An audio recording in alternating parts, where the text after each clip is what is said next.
ప్రైజ్లా అందరికీ వందనములు. దేవుని నామమునకు మహిమ కలుగును.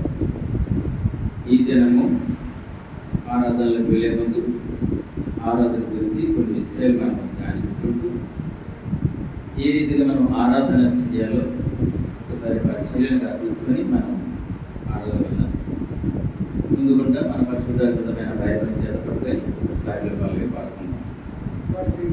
శ్రేష్ఠ గ్రంథము బైబిల్ పఠింప, శ్రేష్ఠ గ్రంథము బైబిల్ అనుదినం పఠించిన ప్రేమతోడ నడుపును. ఓ పఠింప శ్రేష్ఠ గ్రంథము Bible. The best book to read is the Bible. The best book to read is the Bible. If you read every day, it will help you all the way. Oh, the best book to read is the Bible. Thank you.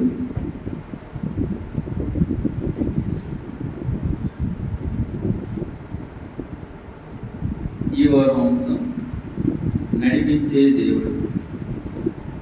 నడిపించే దేవుడు అన్న అంశం మీద మనం ఆరాధన వర్గం చూసుకున్నాం. యెషయా గ్రంథం 58వ అధ్యాయం. యెషయా గ్రంథం 58వ అధ్యాయం 11వ వచనం. యెషయా 58 11వ అధ్యాయం. 58వ అధ్యాయం 11వ వచనం. యెహోవా నిన్ను నిత్యము నడిపించును, క్షేమకాలమున ఆయన నిన్ను తృప్తిపరచి నీ ఎముకలను బలపరచును. నీకు నీరు కట్టిన తోట వలెను ఎప్పుడు ఉబ్బుకుచుండు నీటి ఊట వలెన ఉండేది. సహాయం కొరకు చిన్న ప్రార్థన. మహాపరిశుద్ధుడు, గణుడు, సకల ఆశీర్వచనములు కారణభూతుడైన మా యేసయ్య, మీ కృపాతో సమయం బట్టి మీరు మాపై, మా యొక్క సంఘంలో ఉంటున్న ఆయా కుటుంబాలపై మీరు చూపించిన ప్రేమ ఆదిత్యదాన్ని బట్టి ఉంటున్నాను. గత వారం మొదలుకొని ఈ రోజు వరకు మా మనిషి సురక్షితంగా ప్రభావ మీరు ఎక్కల చాటున బతకవచ్చు. అయినా పరిశుద్ధమైన ఈ దినమున మేము కూడా తోటి పరిశుద్ధులతో పరిశుద్ధంగా ఆచరించి ప్రభావ మీరు ఇచ్చిన ఈ గొప్ప సమయాన్ని బట్టి కూడా ఉంటున్నాను. ఇదిగో నాయన మేము ఆరాధనలకు వెళ్ళాము. ఆరాధన గురించి కొన్ని విషయాలు తెలుసుకోవాలని నేను ధ్యానిస్తాను. తండ్రి మీ యొక్క పరిశుద్ధాత్మ ద్వారా మమ్మల్ని నింపబడి ఏది మాకు అవసరమో అది మాకు తెలియజేయమని వినగల చెవులను కూడా మీరు ఏర్పాటించి ఆయన ప్రతి ఒక్కరూ ప్రభావ మీ వైపు చూస్తూ అటు ఇటుకోకుండా ఆయన మీ యొక్క రకంతో ఎక్కడ ఉండే భాగ్యం మాకు అనుగ్రహించమని, మరి ముఖ్యంగా మీ ఆరాధన నడిపించే యోగ్యత కూడా ధన్యత మాకు కలిగించండి. మా ప్రభు రక్షకుడు మా కొరకు రానయ్య యేసుక్రీస్తు నామములో వేడుకుంటూ ప్రార్థిస్తున్నాను మా తండ్రి. ఆమేన్.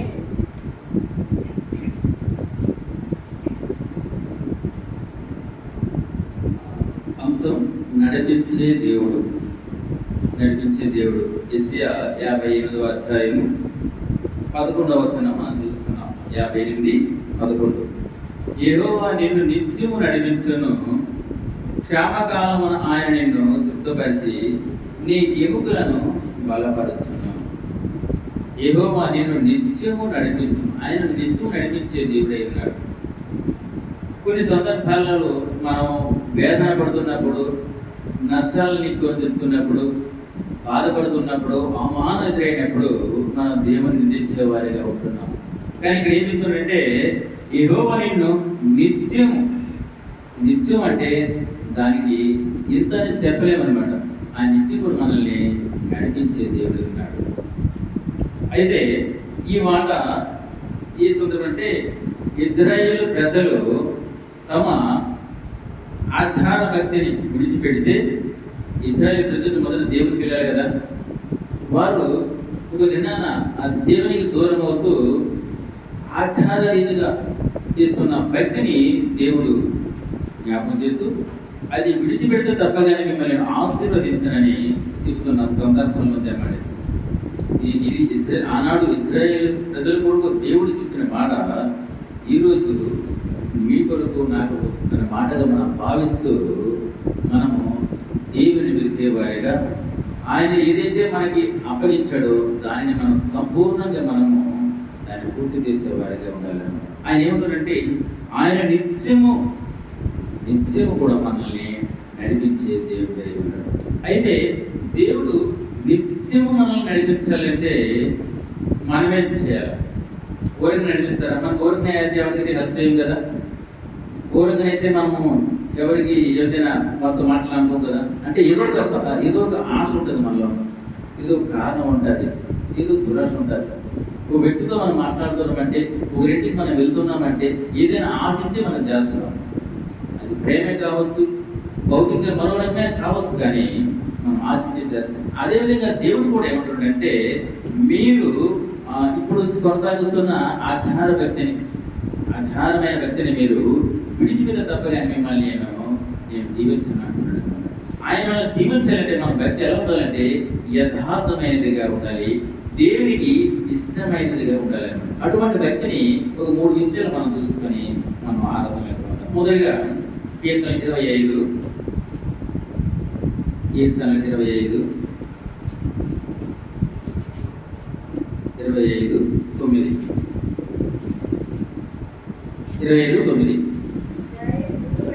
న్యాయ విధులను బట్టి ఆయన దీనులను నడిపించను, తన మార్గమును దీనులకు నేర్పును. ఇక్కడ ఏంటంటే దీనత్వం కలిగి ఉండమని దేవుడు చెప్తున్న మాటలు అన్నమాట. ఏముండాలంటే మొట్టమొదటి మనకి దీనత్వం ఉండాలి. ఆ దీనత్వంలో ప్రేమ ఉంటుంది, కరుణ ఉంటుంది, జాలి ఉంటుంది. ఇంకా దేవునికి ఇష్టకరమైనవి ఏవైతే ఉన్నాయో అవన్నీ కూడా కలిగి ఉండే దాన్ని దీనత్వము అంటారు. మొదలు మనకి ఏముండాలంట? దీనత్వం ఉండాలంట. ఇక్కడ ఏమంటున్నా? న్యాయ విధులను బట్టి ఆయన దీనులు నడిపించు. ఆయన అంటే ఎవరు? యేసుక్రీస్తు ప్రభు. అనగా దేవుడు ఎవరు నడిపిస్తారట? ఎవరైతే న్యాయ విధులను బట్టి నడుచుకుంటారో, ఎవరైతే తన మార్గం తగ్గిపోకుండా తన మార్గం చూసుకుంటూ శ్రమల్లోనూ కష్టాల్లోనూ సమస్యలను ప్రతి విధమైన సమస్యలు కూడా ఆయన వైపు చూస్తూ నడుస్తారో అటువంటి వారిని ఆయన నడిపించేవాడిగా ఉన్నాడు. కాబట్టి న్యాయ విధులను బట్టి అంటే మనం ఏది చేస్తున్నామో, ఉదాహరణకి మనము ఒక చిక్కుడు కింద మనం వేసినట్లయితే దాని చిక్కుడు పెక్కలు వస్తాయి. అదే ఒక బీరకాయ వేసినట్లయితే బీరకాయలు వస్తాయి. కానీ చిక్కుడు పెక్కలకి బీరగింజలు చిక్కుడుకాయలు రావు కదా. ఇక్కడ ఇదే ఉంటుంది చూడండి, న్యాయ విధులను బట్టి మనం ఏదైతే చేస్తామో దానిని బట్టి ఆయన ఎవరిని? దీనులని. మనం దీనులు ఇప్పుడు ఒప్పుకోవాలి. నేను గర్వంతో ఉన్నాను, నాకు అన్నీ తెలిసాను, ఎప్పుడు కూడా మనం గర్వపడకూడదు. మనం ఏంటంటే దీనులు అన్నమాట. చూడండి ఈ మాట కీర్తనలు కొంచెం వెనక్కి 19వ అధ్యాయం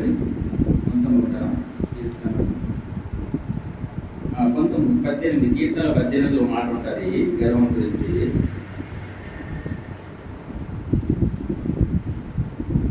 చూడండి 18:27 శ్రమపడ వారిని నీవు రక్షించదవు, గర్విష్ఠులకు విరోధమై వారిని అణచివేసేందుకు. చూసారు ఇక్కడ ఏమిటంటే ఎవరైతే ఆయన కొరకు శ్రమిస్తారో, ఆయన కొరకు కష్టపడతారో, ఆయన కొరకు అవమానం నిందలు భరిస్తారో వారిని ఆయన రక్షించే దేవుడై ఉన్నాడు.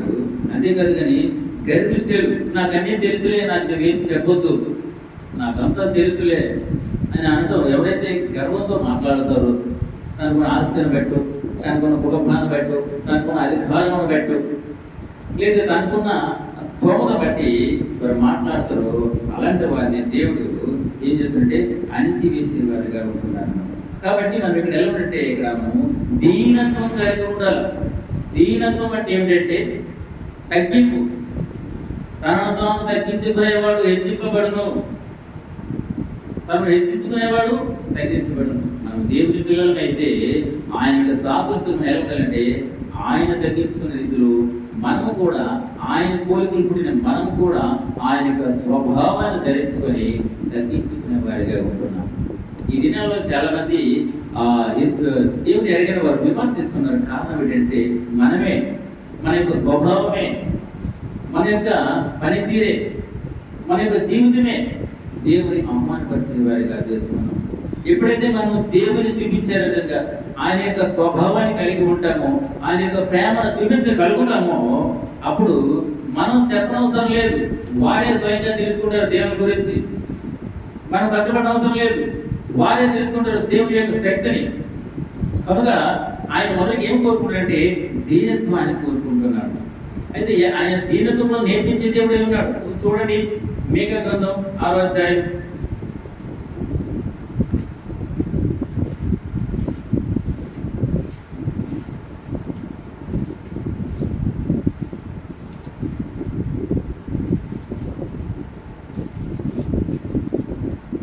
మీకా గ్రంథం 6వ అధ్యాయం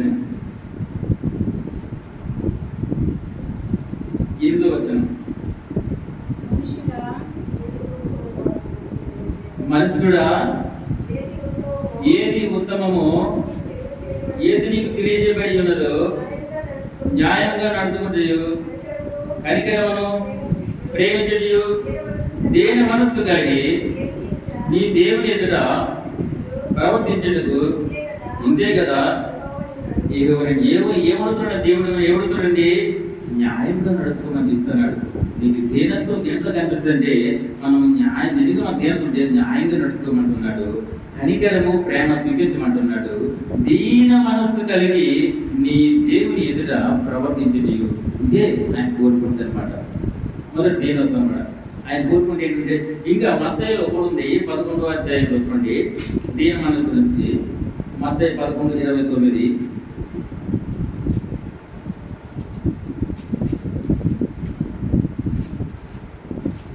మత్తయి 11.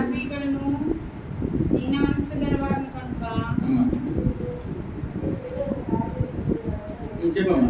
నేను సాత్వికుడును దీన మనసు గలవాడను కనుక మీ మీద నా కాడ ఎత్తుకుని నా ఎంత నేర్చుకుని అప్పుడు మీ ప్రాణములకు విశ్రాంతి దొరుకును. ఆయన ఏం చెప్తుందంటే నేను సాత్వికుడును. మనం కూడా మన పిల్లలకి కొంచెం ఇంతవరకు ఉండాలి. నేను ఎప్పుడు చెడ్డ పనులు చేయలేదే, నేను ఎప్పుడు కూడా విరుద్ధంగా దేవునికి కానీ సమాజానికి విరుద్ధంగా నేను బ్రతకలేదే, మరి నన్ను పోలిన మీరు నా వల్ల నడుచుకోగా ఎందుకు మీరు మమ్మల్ని కుటుంబాన్ని లేదా దేవునికి అవమానకరంగా జీవిస్తున్నారు, నడుచుకుంటున్నారు కూడా మనం గర్జించవచ్చు. ఎందుకంటే ఇక్కడ దేవుడు చెప్తున్న మాట ఏంటంటే నేను సాత్వికుడును దీన మనసు గలవాడను కనుక మీ మీద నా కాడంటే ఏంటంటే శ్రమ. ఆయన సిలువను ఎత్తుకోలేడు అంటే నా వల్ల మీకు అవమానం కలుగుతుంది, నా వల్ల మీకు హింసలు వస్తాయి, నా వల్ల మీరు వెలివేయబడతారు, నా వల్ల మీరు హింసింపబడతారు, నా వల్ల మీరు చెంపదెబ్బలు కైవలసి వస్తుంది, నా వల్ల అనేక సమస్యలు మీరు ఎదుర్కొంటారు. అప్పుడు మీరు ఓర్పు కలిగి దీన మనస్సు కలిగి ఉన్నట్లయితే మీకు అంత రెట్టింపుగా మీకు బహుమానం కలగని దేవుడు చెప్తున్నాడు. ఇక్కడ చూడండి, నా కాడ ఎత్తుకొని నా యొక్క నేర్చుకోండి అంటున్నారు. నేర్చుకోవడం అంటే అంత ఈజీ కాదు. ఆయన శ్రమల గురించి తెలుసుకోవాలి, అలా శ్రమల అనుభవం మనం కలిగి ఉండాలి. అది నేర్చుకోవడం అన్నమాట. అప్పుడట మన ప్రాణములకు విశ్రాంతి దొరుకుతుంది. ఇదేంటి ప్రభా, మేము కష్టపడితే చాలా మంది దేవుని ఎరగిన వారు ఎంతో హాయిగా ఉంటున్నారు, వారిని చూస్తే మాకు అసూయ కలుగుతుంది. మరి మమ్మల్ని కష్టపడమంటున్నారు, అవమానపడమంటున్నారు, దెబ్బ తినమంటున్నారు, అప్పుడు మనకు విశ్రాంతి ఇస్తుంటే అవును, మీరు శ్రమపడింది ఈ లోకంలోనే కానీ ఒక దినాన్ని మీరు నా వద్దకు నాతో సహవాసం కలిగి ఉండేందుకు ఒక దినాన్ని మీరు నా వద్దకు రావాల్సి ఉంది. అందులో ఆ జీవ గ్రంథంలో మీ పేరు రాయబడాలంటే ఈ లోకంలో నా నిమిత్తం మీరు శ్రమ పడాలనేది దీని యొక్క భావన. కనుక ఆయన నేర్పిస్తుంది. ఆయన ఏమిటంటే నేను సాత్వికుడును దీని మనసు గలవాడిని కనుక మీ మీద నా కాడి ఎత్తుకొని నా యొద్ద నేర్చుకోండి, మీరు శ్రమలతోటి నా నేర్చుకోండి, అప్పుడు మీ ప్రాణానికి ఏముంటే విశ్రాంతి దొరుకుతుంది. ఈ ప్రకారం దీనత్వం గురించి దేవుడు నేర్పిస్తున్న మాటలు అన్నాడు. మొదటి ఏంటంటే దీనత్వం నేర్పిస్తుంది. ఏంటంటే దీనత్వం అంటే మొదటి ఏంటంటే మీరు విరిగి నలిగిన మనసు గలవారే దేవుని వైపే చూస్తూ ప్రతి ఒక్కరిని కూడా దేవుని మళ్ళీ చేతిగా మీ యొక్క స్వభావాన్ని మార్చుకొని నా వల్ల మీరు కూడా దీనత్వం కలిగి ఉండమని దేవుడు మనకు నేర్పిస్తూ వస్తుంది. ఇది మొదటి అన్నమాట. రెండోది చూసినట్లయితే 31వ అధ్యాయం ఇర్మియా 31వ అధ్యాయము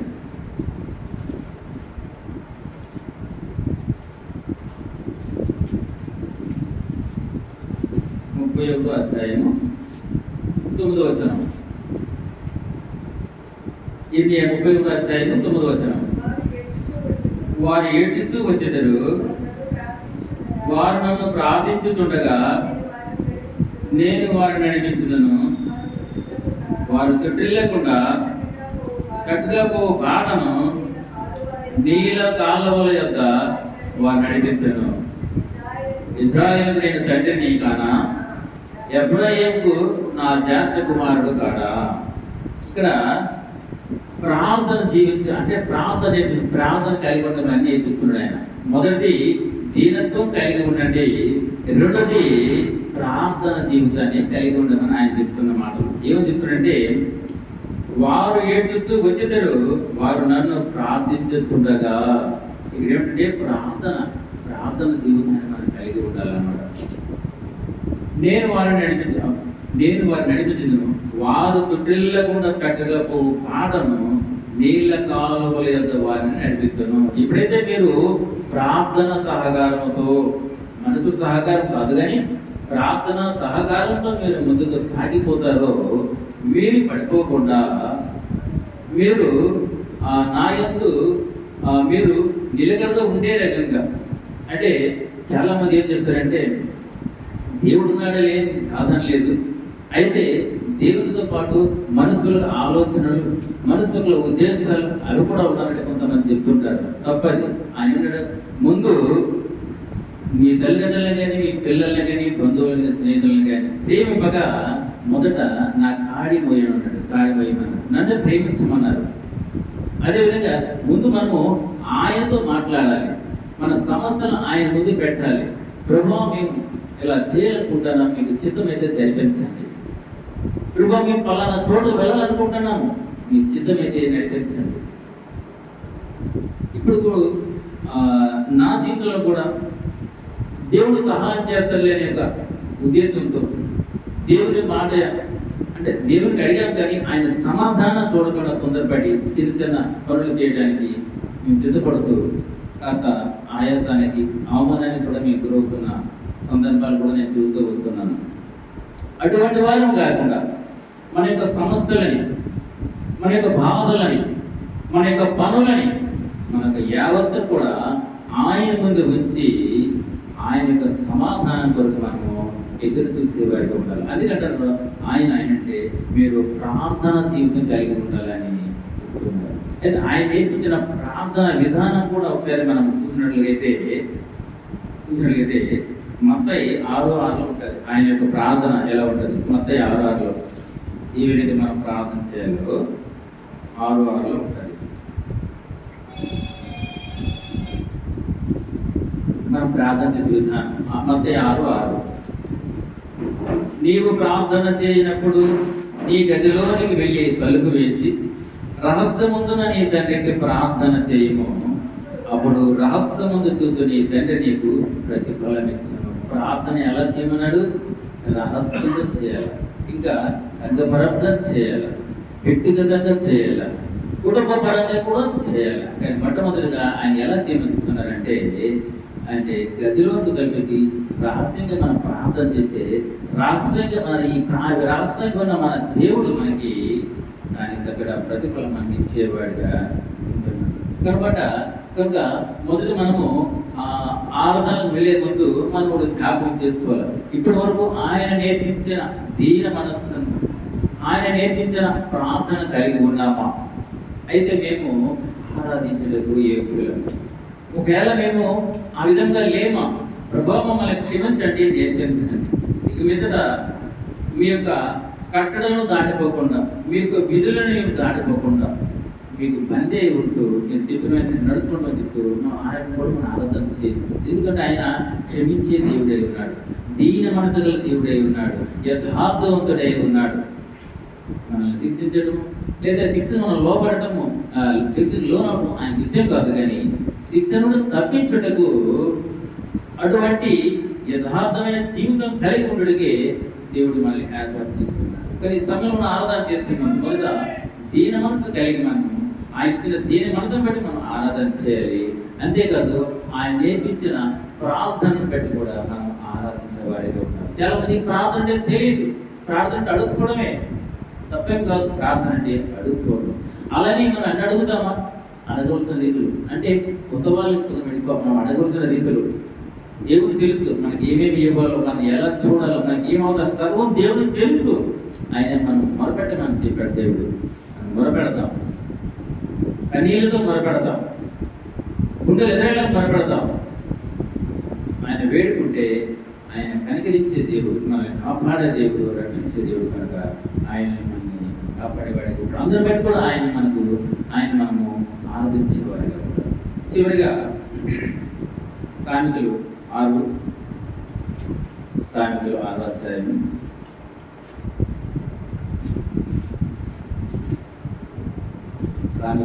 అధ్యాయం 20 నుండి 22 వరకు. 20 నుండి 22 వరకు. 20 నా కుమారుడా, నీ తండ్రి ఆజ్ఞను గైకొనుము, నీ తల్లి ఉపదేశమును త్రోసివేయకుము. వాటిని ఎల్లప్పుడూ నీ హృదయమునందు ధరించుకొనుము, నీ మెడ చుట్టూ వాటిని కట్టుకొనుము.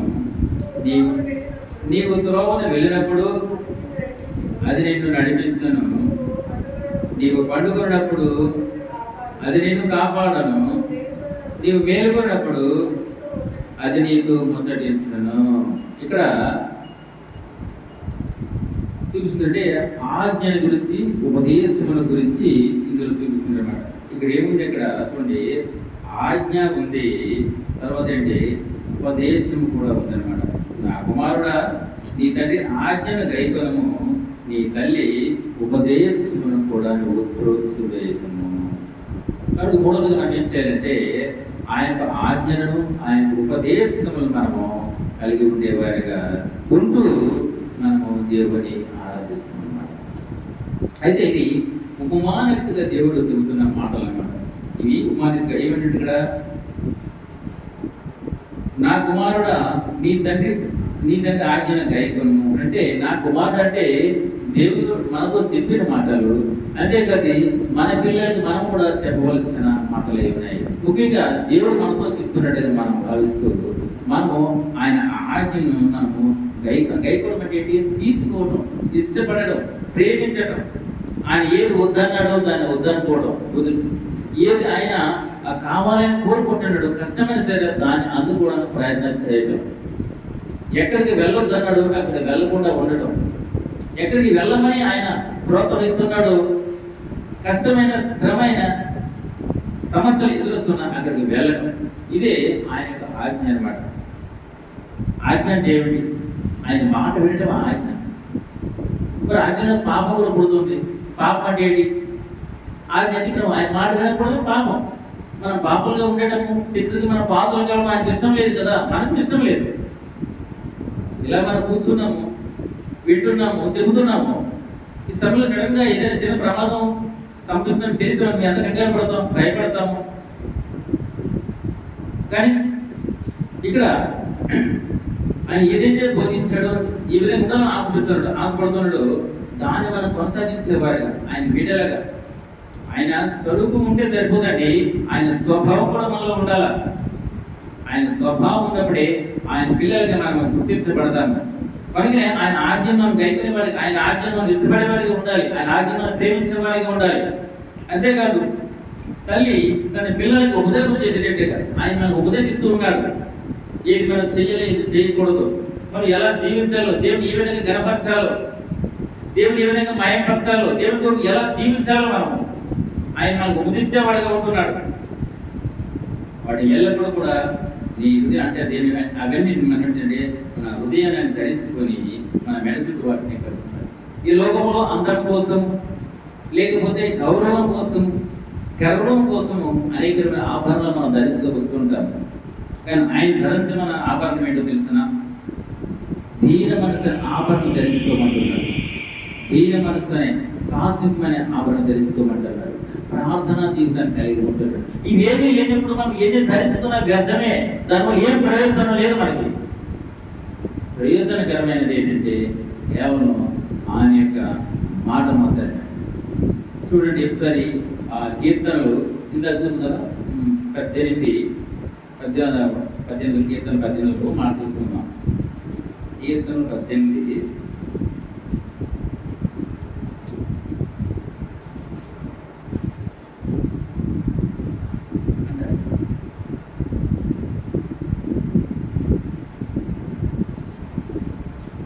చూడండి 21 కొంచెం ముందుగా 20 నుండి నా నీతిని బట్టి యెహోవా నాకు ప్రతిఫలం ఇచ్చను, నా నిర్దోషత్వం బట్టి నాకు ప్రతిఫలం ఇచ్చను. యెహోవా మార్గములను నేను అనుసరించుతున్నాను. భక్తిహీనుడనే నేను నా దేవుడిని విడిచివాడని కాను. చాలు ఇక్కడ చూడండి, ఇంకా కింద చూడండి 22. ఆయన నా న్యాయములన్నింటినీ నేను లక్ష్య పెట్టుతున్నాను, ఆయన కట్టడలను తులసివేసిన వాడను కాను. చాలు ఇంకా 23 కూడా, దోష క్రియలు నేను చేయనొల్లకుంటేని ఆయన దృష్టికి నేను యథార్థుడనైతిని. ఆయన ఇక్కడ మనం బోధిస్తుంది ఏంటి? ఇక్కడ ఆయన ఆజ్ఞ ఇస్తూ మనల్ని బోధిస్తున్నాడు. ఆజ్ఞ అంటే ఏంటంటే ఆయన మాటను కాదనమాట, ఆయన ఇష్టపడడం. అంటే ఏది వద్దన్నారు అంటే మనం అంటే ఆజ్ఞ అంటే ఏంటి? ఆయన చెప్పే మాట వినడం. ఆయన ఒక కట్టడి పెట్టున్నాడు, ఒక సరిహద్దు పెట్టున్నాడు అనమాట. మీరు ఆ సరిహద్దు దాటి వెళ్తూ, మరి పిల్లలే మనం చెప్పడం లేదా? మీరు పలానా వాళ్ళతో స్నేహం చేయొద్దు, లేదా పలానా చోటకి మీరు వెళ్ళొద్దు, అక్కడ ప్రమాదం పొంచి ఉంది, లేదా మనకు అవమానం కలుగుతుంది, మనకి ఇబ్బంది వస్తుంది. లేదా భర్త భార్యతో చెప్పొచ్చు, లేదా భార్య భర్తతో చెప్పొచ్చు, కుటుంబంలో అందరూ కలిసి మాట్లాడుకోవచ్చు, పలానా చోటకి పలానా వాళ్ళకి మనం వెళ్ళడం మంచిది కాదు, అక్కడ అపవాది పొంచి ఉంది, మన ప్రమాదంతో చెప్పడం. అదేవిధంగా దేవుడు కూడా మనకు కట్టడిస్తున్నాడు అనమాట. మనకు సరిహద్దులు నియమించి ఉన్నాడు. మీరు సరిహద్దులు దాటి వెళ్ళొద్దని, నా కట్టడల్ని అధిగమించొద్దని. మనం అధిగమించగా ఆ కట్టడంలోనే ఆయన ఏదైతే మనకు బోధిస్తున్నాడో, ఏదైతే ఆజ్ఞాపించాడో దాన్ని మనం ఆచరించే వారిగా, ఇష్టపడే వారిగా ఉండాలి. అంతేకాదు ఆయన ఉపదేశిస్తున్నాడు మంచిని చెడని. చూడండి ఉపదేశం గురించి చెప్తున్నాడు. 18:20 చూడండి, యెహోవా మార్గములను నేను అనుసరించుచున్నాను. ఆయన ఏదైతే చేయమన్నాడో, ఆయన జీవితంలో నేను ఆయన అనుసరిస్తున్నాను, ఆయన ప్రకారంగా జీవిస్తాను. ఆయన నా జీవితంలో జీవిస్తాను. నేను భక్తిహీనుడనై నా దేవుని విడిచిన వాడు నాలో భక్తి కొంచెమైనా లేదు. నేను భక్తిహీనుడనే ఒప్పుకుంటున్నాను. అయినా సరే నేను ఆయన విడిచిపెట్టేవాడిని కాను. ఆయనే వెంబడిస్తాను, ఆయన మాటలు వింటాను, ఆయన మాటలు కైకుంటాను, నా యొక్క పరిశుద్ధతని కాపాడుకుంటాను, నా యొక్క భక్తి జీవితాన్ని నేను మెరుగుదిద్దుకుంటాను అని ఒక తీర్మానంలో మనం ఉండాలి. ఆయన న్యాయములన్నింటినీ నేను లక్ష్య పెట్టుతున్నాను, ఆయన కట్టడలను చేసేవాడను కాను. ఆయన ఏదైతే న్యాయంగా నీతిగా ఉండమని చెప్పాడో అవన్నింటినీ కూడా నేను దూసివేసేవాడు కాదు, ఆయన మాటలను గౌరవిస్తూ వస్తున్నాను. అంతేకాదు కానీ ఆయన కట్టడలను దూసివేసేవాడిన కాదు, ఆయన న్యాయాలన్నింటి కూడా లక్ష్యం ఇష్టపడుతూ ఉన్నానని చెప్పేసి అక్కడ దావీదు భక్తుడు చెప్తూ ఉన్నాడు అన్నమాట. కనుక ఆయన నాకు కూడా నీ తండ్రి ఆజ్ఞను గైకొనము, నీ తల్లి ఉపదేశం త్రోసివేయము, మరియు వాటిని ఎల్లప్పుడూ ఎలా ఉండాలంటే మన హృదయం ధరించుకొని మెడ చుట్టూ వాటిని కట్టుకునే వారిగా ఉండాలి. అంతేకాదు చూడండి, నీవు త్రోవను వెళ్ళినప్పుడు అది నేను విడిపించను, నీవు పట్టుకున్నప్పుడు అది నేను కాపాడను, నీవు మేల్కొన్నప్పుడు అది నీకు ముచ్చటించను. అంటే ఇప్పుడైతే ఆయన ఆజ్ఞను మనం గైకున్నాము, ఆయన ఉపదేశాన్ని మనం ప్రేమిస్తున్నామో, అవి మన హృదయంలో ఉంచుకున్నట్లయితే, దాన్ని మన మెడలో హారంగా మనం ధరించుకున్నట్లయితే అది మనకి ఏం చేస్తుంది అంటే 22లో నువ్వు ఎక్కడ వెళ్ళినప్పుడు అది నేను నడిపిస్తుంది. నువ్వేదో చోటుకు వెళ్ళాలనుకుంటున్నావు, అది సక్రమైన మార్గం అయితే దాని వైపు నీకు నడిపిస్తుంది. ఒకవేళ సక్రమం కాదైతే దేవుడే ఆలోచన పుట్టించి నేను తప్పించేవాడిగా ఉంటాడు అన్నమాట. అంతేకాదు కానీ నీ పడుకున్నప్పుడు కూడా నేను కాపాడుతుంది. ఈ దినాల్లో ఎంతమంది నిద్రలో మరణించడం లేదు, ఎంతమంది నిద్రలోకి కలపడటం లేదు, ఎంతమంది నిద్ర విషయంలో భంగపడటం లేదు. అటువంటి విషయాల్లో కూడా దేవుడు మనల్ని కాపాడేవాడిగా ఉన్నాడు. అంతేకాదు కానీ మనం మేలుకున్నప్పుడు కూడా నీతో ముచ్చరిస్తాడు. మనము మెలకుగా ఉన్నప్పుడు కూడా ఆయన మనతో మాట్లాడటానికి, మనకు సలహా చెప్పడకు, మనకు జ్ఞాన బోధన చేయటం కూడా ఆయన ఇష్టపడే దేవుడిగా ఉన్నాడు అన్నమాట. కనుక ఆజ్ఞల గురించి ఇప్పుడు ఏంటంటే ఒకటి ఆజ్ఞ ఇచ్చాడు, రెండోది ఏంటంటే ఉపదేశం గురించి ఆయన చెప్తూ వచ్చినాక ఆజ్ఞ గురించి చిన్న మాట చూసుకున్నాం. మార్కు సువార్త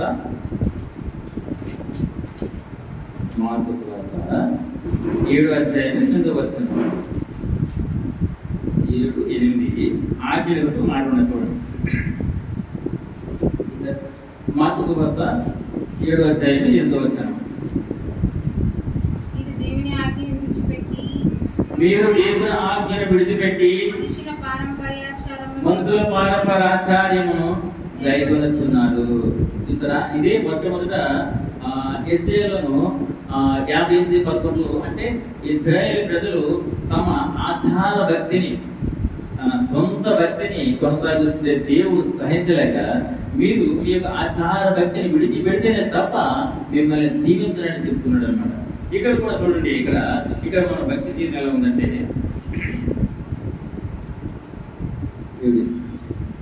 ఎలా ఉందంటే మీరు దేవుని ఆజ్ఞను విడిచిపెట్టి ఏదైతే ఆయన మీకు బోధిస్తున్నాడో, ఏదైతే చెప్తున్నాడో దాన్ని విడిచిపెట్టి మనం ఏం చూస్తున్నాడా మనుషుల పారంపర్యాచారం గైకొలుస్తున్నాము. అది తప్పని మనం చెప్తున్నప్పుడు కొంతమంది మనసుల వైపు మనల్ని మళ్ళిస్తుంటారు. ఇంతమంది ఈ వేలల్లో లక్షల్లో కోట్ల జనాలు చేస్తున్నది తప్పు కాదు, మనం చేస్తేనే తప్ప. వారందరూ వెళ్తున్నారు తప్పు కాదు, మనం వెళ్తేనే తప్ప అని మనసులు చూపిస్తూ మనల్ని తప్పుతో పట్టించే వారిగా ఉన్నారు.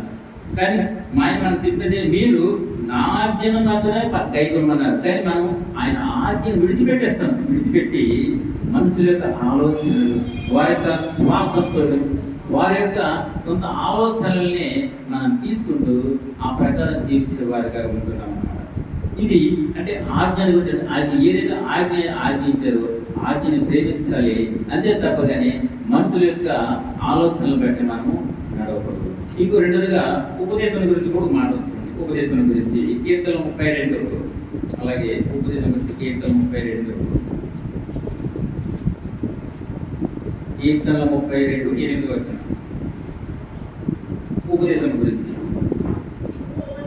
నీకు ఉపదేశం చేసేదను, నీవు నడవలసిన మార్గమును నీకు బోధించేదను, నీ మీద దృష్టి ఉంచి నీకు ఆలోచన చెప్పేది. చూసారా, అంటే ఆయన యొక్క ఉపదేశం ఎలా ఉందంటే, నీకు ఉపదేశం ఎలా ఉందంటే మనం నడవలసిన మార్గంలో మనకు బోధించింది, అలాగే మన మీద దృష్టి ఉంచి మనకి ఆలోచన చెప్తుంది అనమాట. అంటే మనం ఎక్కడికి వెళ్ళాలి, మనం చూస్తున్నాం, మనం ఎక్కడికి వెళ్ళాలో ఏం చేయలేదు, అదంతా కూడా ఆ దేవుడే మనల్ని నడిపిస్తూ, అంటే ఆయన ఉపదేశాన్ని బట్టి ఆయన నడిపిస్తూ మనల్ని రక్షిస్తూ నమ్మించేవాడిగా ఉంటాడు. ఇప్పటి వరకు ఆయన నేర్పిన దీనత్వము, ప్రార్థన మరియు ఆజ్ఞ ఉపదేశములు మనము ఇప్పుడు ఆల్రెడీగా మనం తెలుసుకున్న వారమైతే, దాన్ని పాటించే వారమైతే నిరభ్యంతరంగా మనము దేవుని ఆరాధించే వారు కూడా తప్పలేదు. ఒకవేళ ఇప్పటి వరకు ప్రభావ మేము మీ యొక్క దీనత్వాన్ని మేము కనుగొనలేకపోయాము, మీ యొక్క ప్రార్థన మేము పట్టుకోలేకపోయాము, ప్రభావ మీ యొక్క ఆజ్ఞను ఉపదేశములను కూడా మేము దాన్ని ప్రేమించలేని వారిగా ఉన్న ప్రభావం క్షమించండి. ఇక మీద అవన్నిటినీ ప్రేమిస్తూ ప్రభా మీకు విధేయుడిగా, మీకు బిడ్డలుగా, మీ సొంతగా, మీ జనంగా ఉంటూ ఆ విధంగా మేము నడుచుకున్న భాగ్యం మాకు అనుగ్రహించమని ప్రార్థన చేస్తూ కూడా మనం ఆరాధించవచ్చు. అయితే లేదా మనం అనుసరిస్తే మనం ఆరాధించలేదు చేయొచ్చు.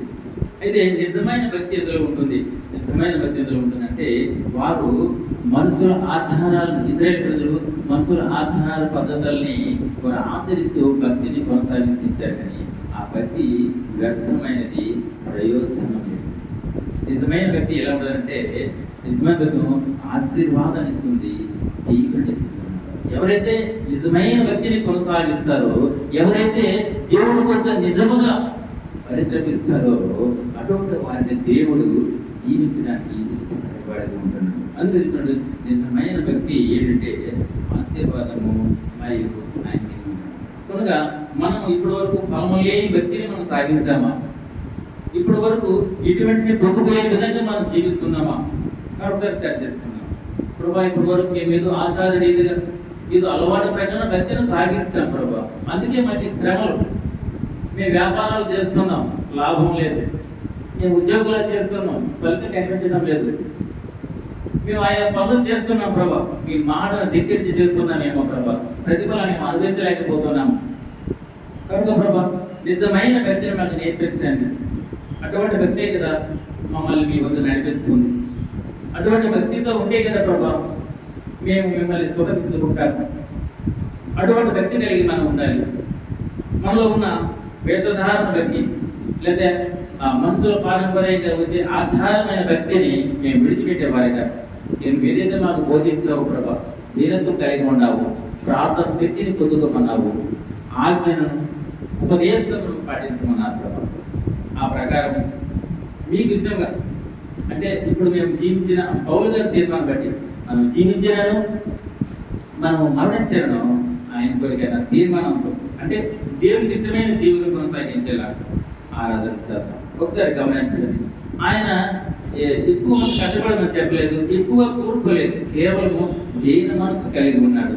ప్రార్థనా శక్తితో ముందుకు సాగిపోమన్నాడు. మనం చేసిన ప్రతి పనిలో కూడా తర్వాత ఆయన ఏదైతే ఆజ్ఞాపించాడో, ఆయన ఏదైతే మనకు ఉపదేశం చేస్తున్నాడో దాన్ని బట్టి నడుచుకోమని దేవుడు మనకు బోధిస్తున్నాడు. కానీ ఇప్పుడు విషయాలు మనకు జ్ఞాపకం చేసుకొని మనం ఆరాధన దేవుడు ఈ వాక్యాన్ని దీవించింది.